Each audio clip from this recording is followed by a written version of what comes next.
Assalamualaikum warahmatullahi wabarakatuh. Perkenalkan, nama saya Wahyu Hamdani dengan NIM 1803032.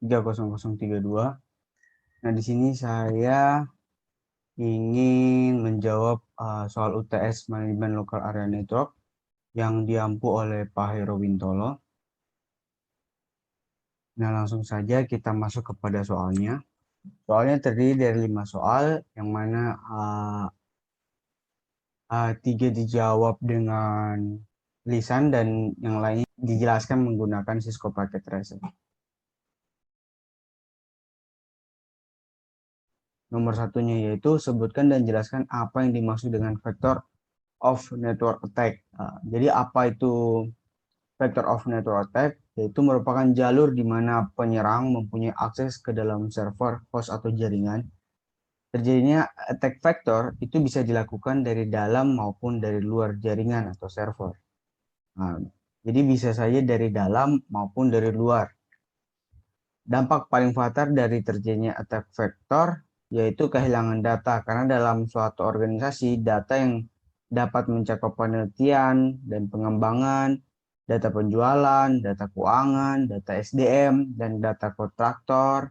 Nah, itu semua data-data penting ketika kita berada dalam suatu perusahaan. Yang apabila nanti terkena vector of network attack ini, maka bisa saja itu diambil atau di dihapus gitu. Nah, vector of network attack ini dia terjadi yang tadi sudah bilang terjadi bisa dari luar atau dari dalam. Kalau dalam tuh biasa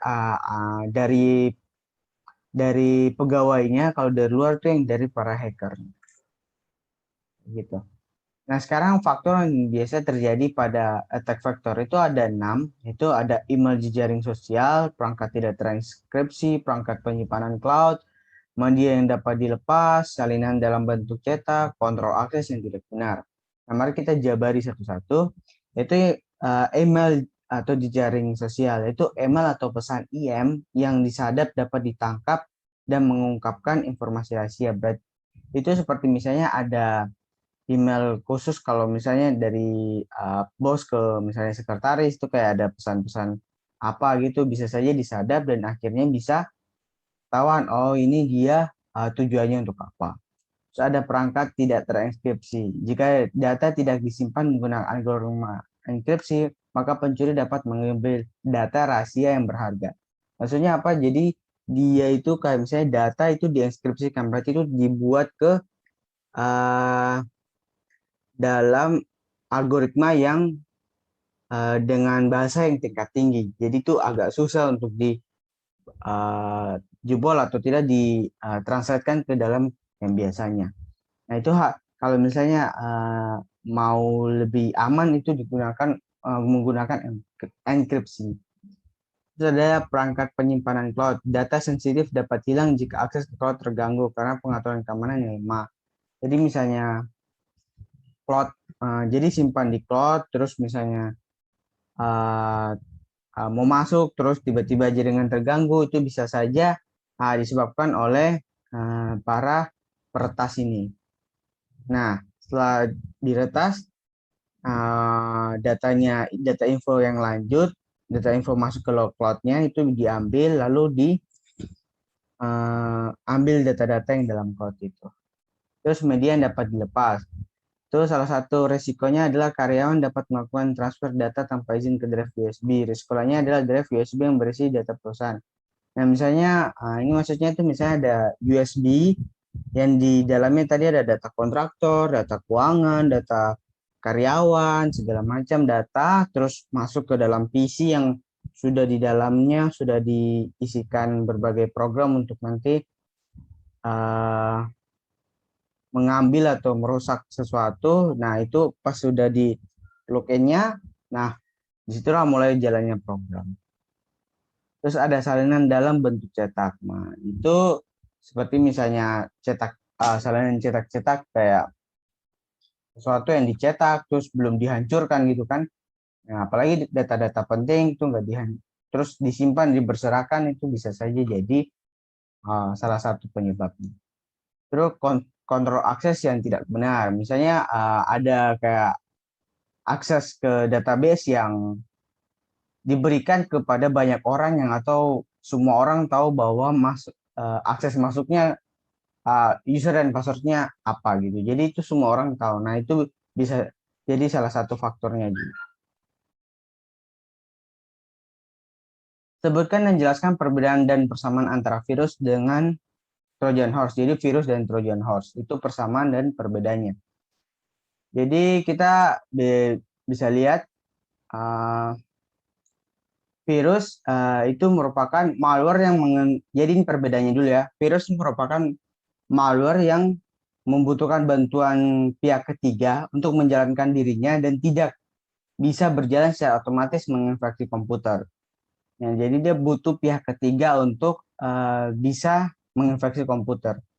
Supaya manusia mau menjalankan dirinya, virus memasukkan dirinya sebagai program baik seperti uh, doc atau JPG atau folder yang jika diklik akan menjalankan virus. Nah, jadi virus tuh dia bekerja ketika kita misalnya mengklik dokumen atau mengklik JPG yang di dalamnya sudah dimasukkan virus gitu. Jadi dia tidak bisa secara otomatis, tapi dia harus diklik dulu. Sekarang Trojan Horse. Trojan Horse itu sama seperti film Troy, yaitu Trojan adalah kuda Troya yang akan berpura-pura sebagai program berguna baik crack, game, atau program lain yang secara diam-diam menginstalkan dirinya pada sistem yang menjalankan kegiatan mata-mata, seperti mencuri data atau merekam ketukan keyboard dan mengirimkan ke alamat yang telah ditentukan oleh pembuatnya. Itu misalnya gini, kan kuda Troya kan di dalam itu ada, kalau dalam perang Yunani itu kuda Troya itu di dalam itu, dalamnya kan ada orang. Nah di sini misalnya kita game. Nah setelah kita install game, ternyata di dalam itu ada aplikasi lain. Nah, aplikasi ini itu yang disebut Trojan Horse yang nanti bisa mencuri data, merekam ketukan keyboard dan segala macamnya. Oke, sekarang persamaannya. Ya persamaannya itu mereka sama-sama berkamuflase menjadi sesuatu yang untuk dapat masuk ke perangkat. Nah, tadi virus bisa jadi doc, sekarang dan Trojan Horse itu jadi kayak misalnya game atau tidak aplikasi apa gitu yang crack-crackan, nah gitu. Terus yang persamaan lain itu sama-sama malware yang bertujuan mengapa serangan terhadap jaringan komputer dapat dilakukan dengan social engineering dan bagaimana cara mengatasinya. Nah, ini jawaban dari yang ketiga. Nah, social engineering itu merupakan seni untuk memanipulasi orang biasanya. Orang yang biasanya digunakan para hacker untuk menggali informasi guna mendapatkan rahasia atau akses login. Yaitu social engineering merupakan seni manipulasi. Bisa dibilang sulap lah atau hipnotis seperti itu. Tapi ini menggunakan uh, digital. Nah, itu cara hacker atau itu yang pelaku untuk menggunakan social engineering itu ada beberapa cara. Di sini saya ketemukan cuma 5. Yaitu yang pertama tailgating. Tailgating itu seperti misalnya kita baca dulu dia punya penjelasan dengan mengikuti korban yang memiliki hak akses ke dalam tempat tertentu. Jadi tailgating itu pernah saya ingin bermain sebuah game. Jadi ketika dia ingin mencuri sebuah data, dia itu game hacker ya. Dia masuk ke dalam perusahaan, tetapi dia mengikuti dulu mengikuti korbannya. Jadi korbannya ini diikuti misalnya ke dalam perusahaan, diikuti terus dia sampai akhirnya masuk ke misalnya ke ruangan database-nya lah segala macam. Nah, sekarang yang phishing. Phishing itu ada banyak media yang melakukan phishing, misalnya seperti pembuat halaman website palsu, terus mengirimkan pesan melalui email, hingga menelpon lewat panggilan suara yang mengaku pihak bank.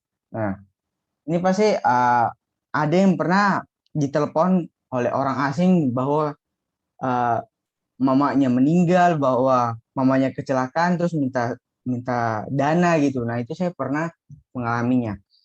Jadi itu waktu itu saya ditelepon bahwa uh, ibu saya itu kecelakaan, tapi ibu saya ini ada di depan saya. Nah, ini saya main-main ini penipunya. Nah, itu semua itu merupakan contoh phishing kayak seperti itu. Terus ada pretexting. Nah, itu pelaku pretexting umumnya memanfaatkan kelengahan korban yang gaptek sebagai sasaran. Pasalnya selain mudah dipengaruhi, mereka juga akan dengan mudah mengikuti apapun instruksi yang diberikan. Nah, ini salah satu langkah selanjutnya dari phishing. Jadi setelah ditelepon, misalnya saya tahu tahu tidak tahu bahwa ibu saya misalnya di sana kenapa, tiba-tiba dia telepon, langsung saya kan misalnya saya panik. Nah, saya mengikuti instruksinya, misalnya harus bayar berapa, harus kasih masuk apa gitu. Misalnya kasih masuk data-data penting, terus apa. Nah, akhirnya informasi yang sudah diberikan, nah itu yang menjadi lanjutan untuk ke tingkat yang berbahaya. Terus ada quid pro quo. Itu teknik digunakan pada kondisi antivirus yang outdated untuk masuk ke jaringan. Biasanya melakukan pelaku berpura-pura menjadi staff IT untuk memberikan update gratis antivirus. Nah, ini biasanya itu misalnya kita mempunyai antivirus yang misalnya sudah pada luarsa atau tidak ketinggalan zaman. Nah, nanti ada seseorang yang menelpon bahwa antivirus misalnya antivirus Anda sudah ketinggalan zaman. Di sini mungkin ada beberapa aturan yang mungkin harus ketika ingin mengupdate-nya ke versi yang terbaru, mungkin dia kasih masuk ke data-datanya seperti alamat atau tidak nomor HP segala macam. Nah, itulah seperti itu. Terus betting tuh biasanya berupa iming-iming menang, misalnya kayak ada SMS yang bilang menang mobil segala macam. Nah, itu merupakan betting. Nah, setelah setelah misalnya penipu yang korban ini percaya bahwa dia dapat undian, nanti dia akan diberikan formulir. Nah, setelah formulir itu yang nanti data yang dari informasi dari formulir itu yang nanti dilakukan selanjutnya seperti phishing, texting dan segala macam. Nah, itu semua cara pelaku untuk menggunakan social engineering. Nah, bagaimana cara mengatasinya? Yaitu dengan cara rajin mengganti password, tidak menggunakan WiFi publik, tidak memposting identitas di internet. Nah, itu 3 cara yang mungkin bisa mengatasi social engineering. Itu rajin mengganti password, misalnya 3 bulan sekali dengan password-password yang sudah diberikan tingkat keamanan tinggi. Kan sekarang untuk memberikan password itu sudah harus menggunakan tingkat keamanan tinggi. Maksudnya itu penamaan passwordnya itu harus misalnya ada huruf besar, huruf kecil, angka, simbol. Nah, itu seperti itu. Tidak menggunakan WiFi publik. Tidak menggunakan WiFi publik ini yaitu kita misalnya jalan kemana gitu, terus pengen internetan tapi tidak ada internet, akhirnya kita gunakan WiFi publik. Nah, ini merupakan kasus di mana sering terjadinya social engineering karena menggunakan WiFi publik sembarangan. Terus tidak memposting identitas di internet. Jadi itu segala hal tuh tidak harus kita memposting ke dalam internet. Misalnya kita lagi jalan kemana, terus dikasih alamatnya, terus kita memposting KTP, kita memposting apa gitu, semua hal yang berbau pribadi ke internet bisa jadi berbahaya. Sekarang soal yang nomor 4 yaitu buat NAT dinamis yang menghubungkan dua buah router, yang mana router pertama melayani LAN yang di dalamnya ada 10 komputer dan router kedua terhubung ke web server. Nah, kita buat di Cisco Packet Tracer. Itu yang pertama tadi dibilang bahwa ada dua buah router, kita kasih nama di sini.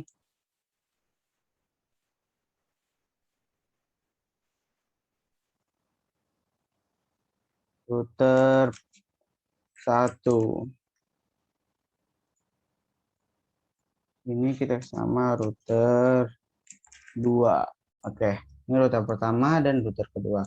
Jadi router pertama dihubungkan dengan 10 komputer. Oke, router pertama dihubungkan dengan 10 komputer. Kita gunakan switch. Kita kasih 10 komputer. 1,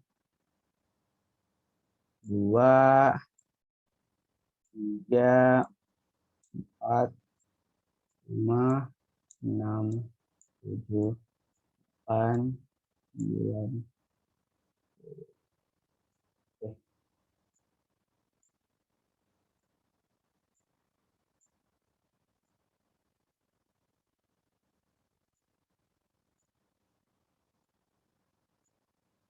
Oke ya, 10 komputer, 9, 10. Terus router yang kedua dihubungkan dengan server. Terus kita hubungkan dengan pakai kabel. Di sini dia kita pakai 0. Setelah itu hubungkan di sini 1 ke sini. Di situ kita hubungkan di sini. Ini di sini terus.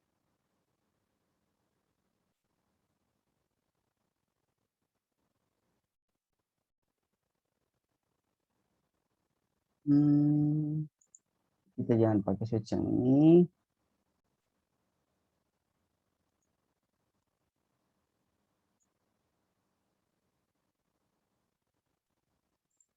Switch.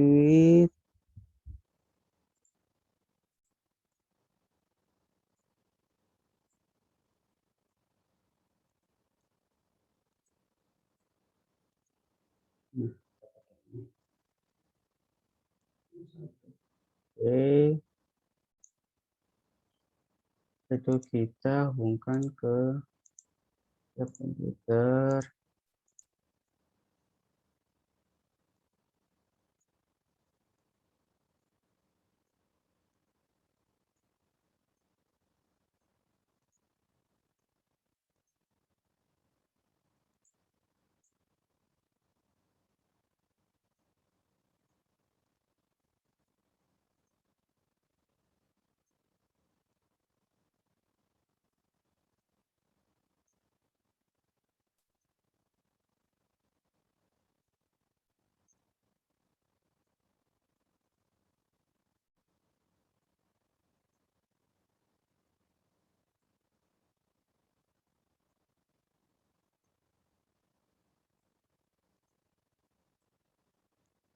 Oke, sudah ya, sudah.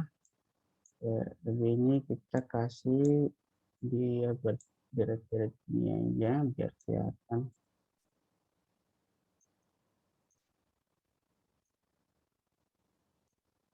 Ini.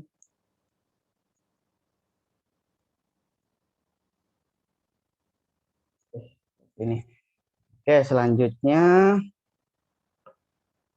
kita memberi nama dulu pada server. Membeli alamat pada server dulu. Memberi IP address. Kita kasih pakai alamat Google hanya 8.8.8.8, terus subnet max-nya. Oke, terus kita kasih sebagai gateway-nya 8.8.8.1.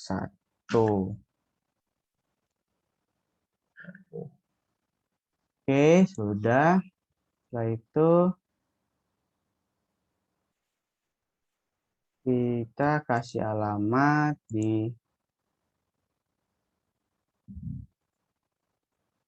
itu 192.168.10 10.2 192.168.10.1.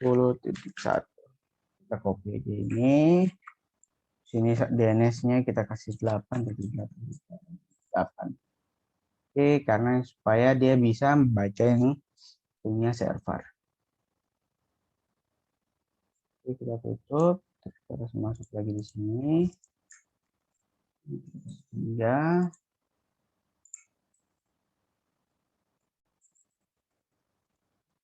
Oke.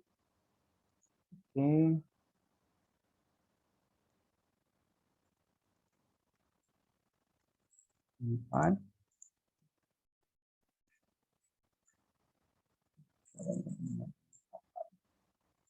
Oke.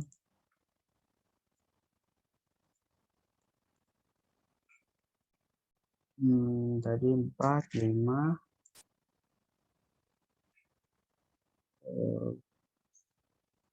Dan 5. 8. Oke, sudah. Ini 5, ini 6. Oke.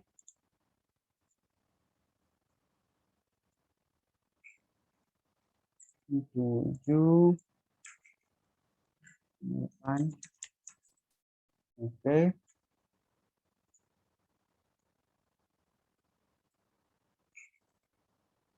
8, 9.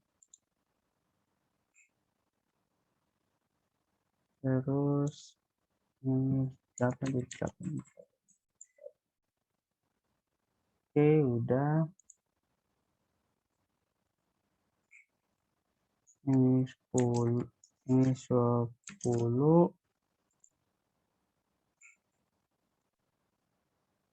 8, 8, 8, 8. Oke. 11.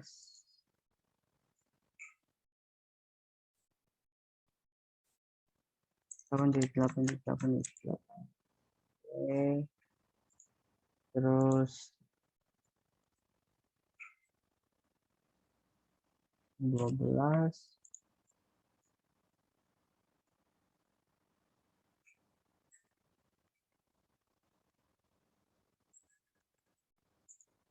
Oke, kita sudah selesai mengamati IP address-nya. Setelah itu kita buat untuk nyalakan kabel-kabelnya. Oke, di sini kita 0. Ini kita kasih 0, terus enable, terus terus interface F0, 0. Ini kita kasih alamatnya 10.10.10.10.1. 10.1 terus 255.0.0.0. Oke, no down, exit, terus interface 0, terus di sini 8.8.8.1. Oke, no down, terus kita exit lagi. Sudah. Teks di sini kita amati lagi di ini. No, kita enable, terus kita kunci,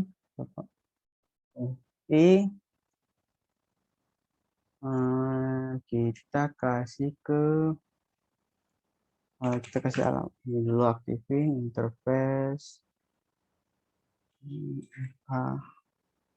0, IP address kita kasih 10.10.10.2, 255.255.255.0.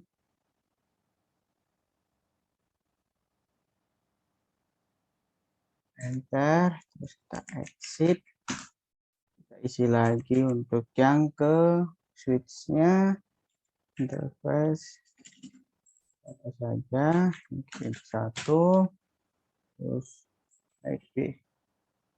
Oh, sabar dulu. IP address 192.168.1 terus 255.255.255.0 enter terus 0 1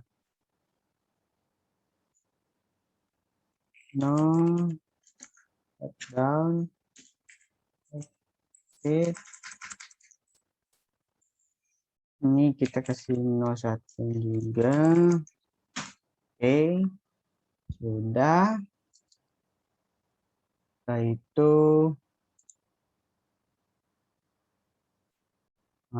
itu kita yang sudah saya buat ini kita kasih masuk saja IP NAT. Ini yang saya sudah buat, minat pool, terus salah, kita exit dulu, sorry, exit dulu, di config-nya kita buat IP NAT, terus pool, terus kita kasih filter dia terus kita 10.10.10.10 terus 10.10.10 100 terus net max 255.0.0.0. Oke, terus IP NAT inside source list 1 full filter.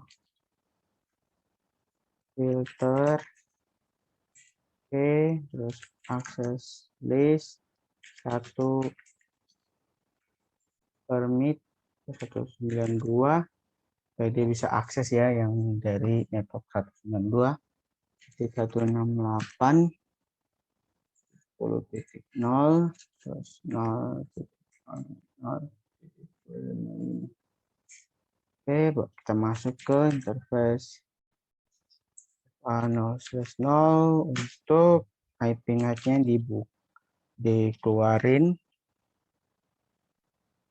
dibuka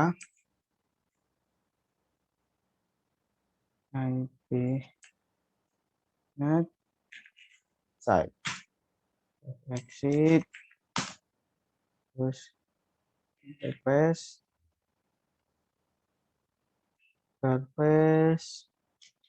FA 1/0 FA1/0 enter terus IP NAT inside.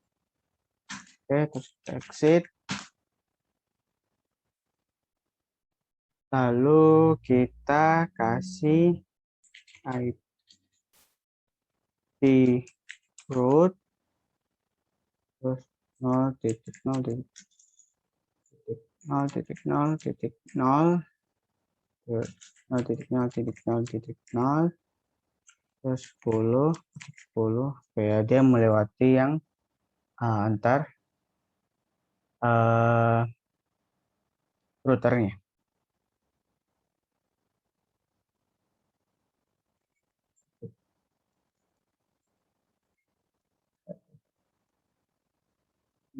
Oke.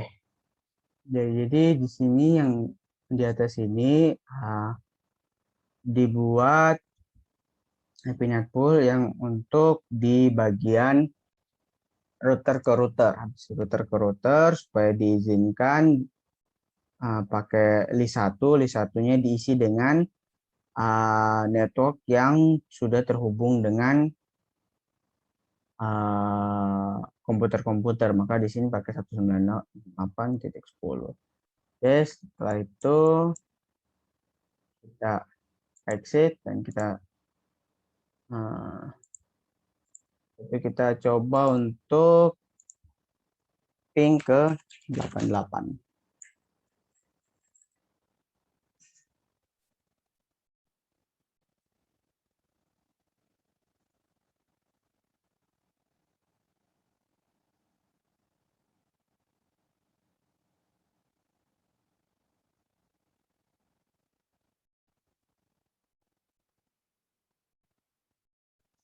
Coba kita sekali lagi. Nah, ini sudah terhubung ke servernya. Coba kita pakai PC yang lain. PC yang lain kita ping 838.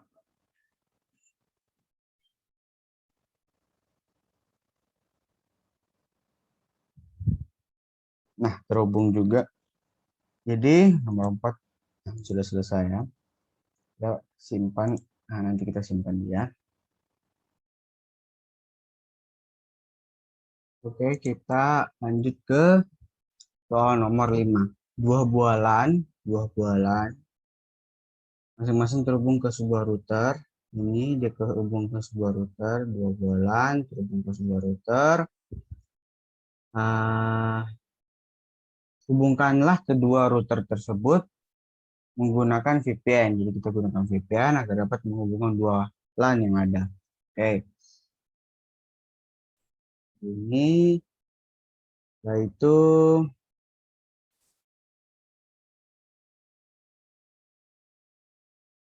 suatu saja. Lalu kita konfigurasi yang router ini dulu, terus kita isi enable terus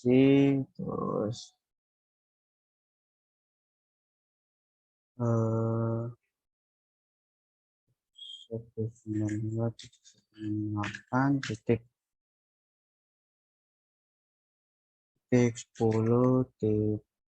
sorry config router config kita masuk ke dia punya FA00 dulu. Berarti interface FA0/0 terus IP address terus 68.10.1.25.0. Oke, terus no shutdown, terus exit. Kita masuk ke yang punya satu aplikasi IP nya tuh 1.0.0.1 terus 255.0.0 terus no shutdown,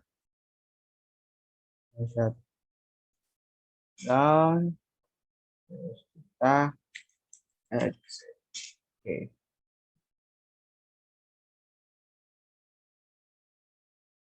Lalu kita isi yang router 1, kita kasih no, terus enggak, terus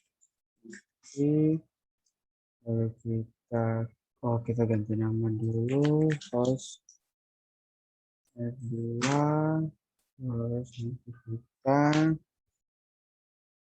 interface FA0/0 itu IP address-nya 1.0.0.2 terus 255.0.0.0 enter, terus no shutdown, terus kita exit masuk ke interface FA0/1, lalu kita kasih alamat IP address 2.0.0.2.0.1 ya titik 1 terus 255.0.0.0 terus kita shutdown dulu,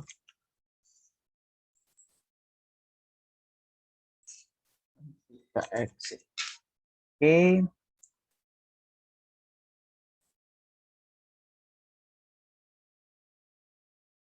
Lalu kita kita masuk ke router ini, kita nol,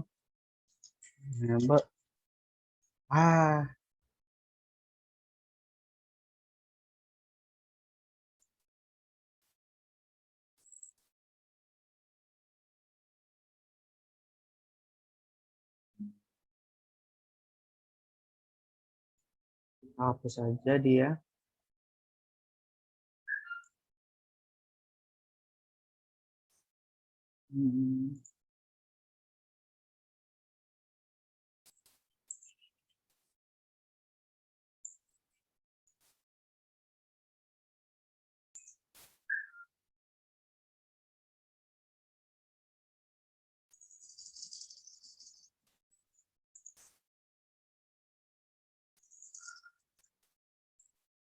Ini kita hapus saja.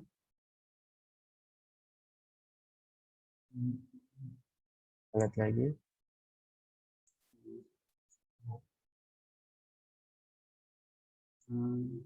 Dulu kita tambah router dulu. Oke.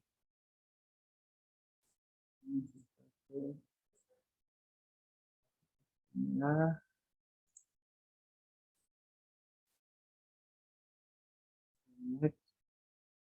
kita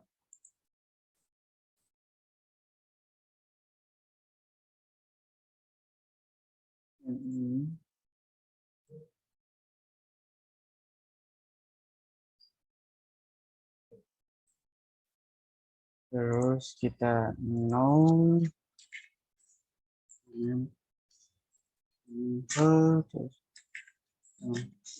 terus kita host R3 ganti, lalu kita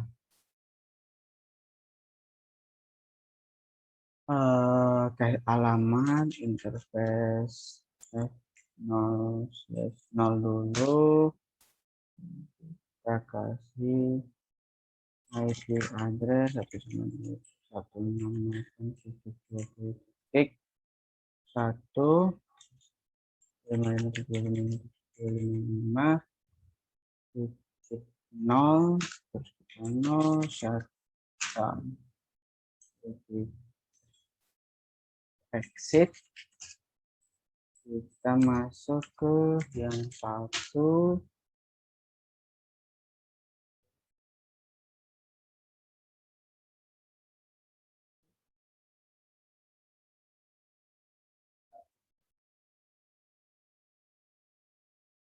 Terus IP address kita kasih ke yang sama dengan 2.0.0.2 terus 255.0.0.0. Enter, kita kasih 0 shutdown. Oke, exit. Oke, sekarang kita routingkan routernya. Kita routingkan di sini dulu. Sudah, berarti kita ikuti dengan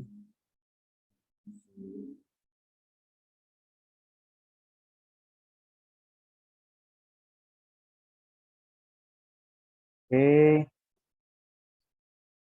dia gunakan IP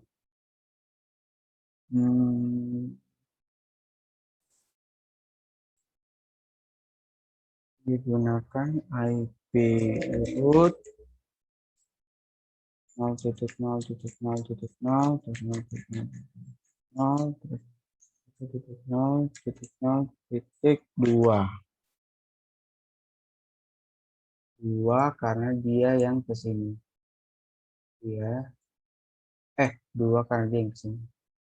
Jadi F0 dia ke sini.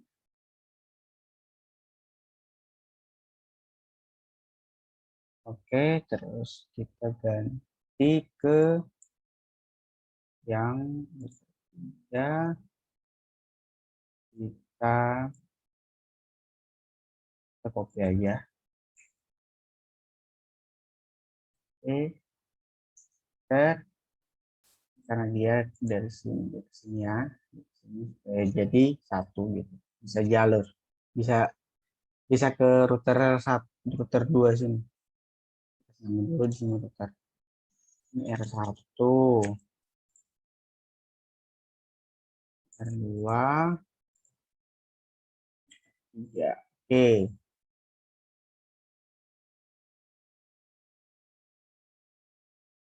Lalu kita coba pingkan dia di R1, ping dia ke R3. Apakah sukses? Lalu kita pingkan R3 ke R1.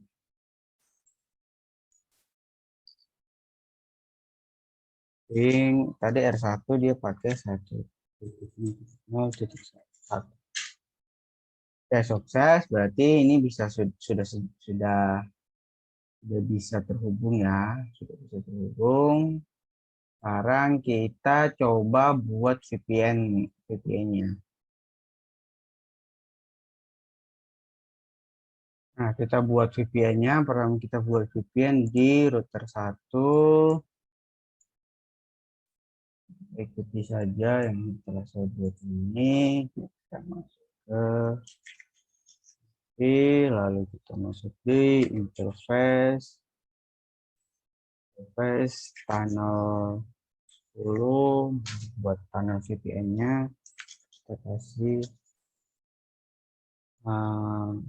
IP address 172.16.1.255.255.0.0.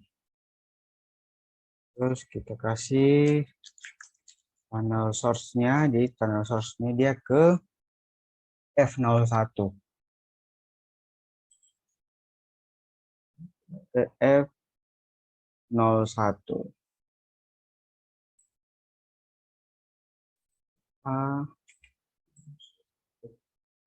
Itu tunnel destinasinya itu di router 3.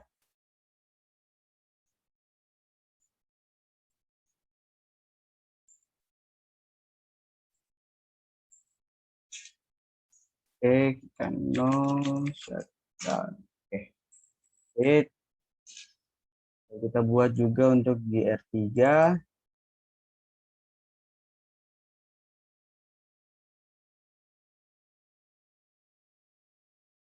Konfigurasi terminal, lalu kita masuk di interface tunnel 100, lalu kita kasih alamat address-nya, alamat IP-nya, 16.1.2,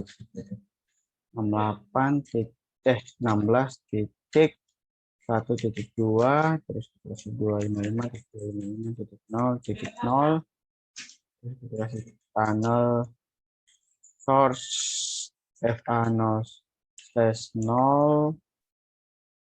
Nah, jadi yang dia ke tunnel source FA00 untuk yang tunnel di R1. Tunnel destinasinya di R1. No shutdown, lalu kita exit.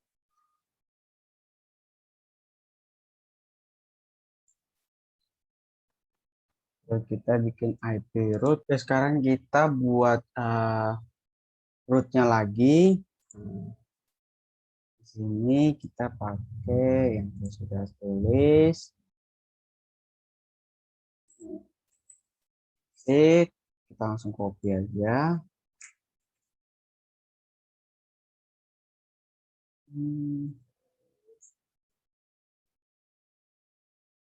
Oke.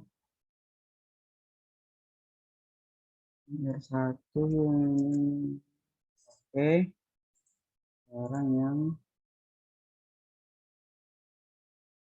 R3. Ya, kita membuat dulu. Langsung saja copy. Oke. Lalu Sekarang kita coba untuk ping dia.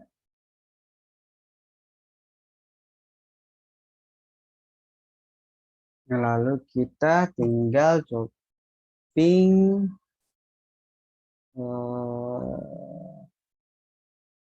ke sini.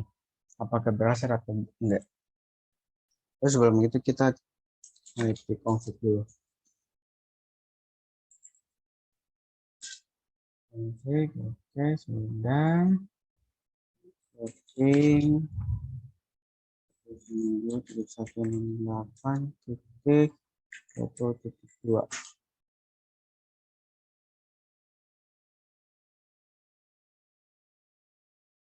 Nah, hubung ya. Sekarang coba kita pakai tracer. Nah, terhubung juga. Nih, dia punya VPN-nya. Oke, sekarang kita coba pakai yang di sini. Aja ping 198.10.2. Oke, terhubung. Kita tes dia. Ya, oke, bisa ini. Oke. Nah, sekian saja dari pembahasan mengenai jawaban UTS Manajemen Local Area Network. Nah, sekian dari saya. Bila ada cara ataupun kata-kata yang kurang berkenan, saya mohon maaf. Assalamualaikum warahmatullahi wabarakatuh.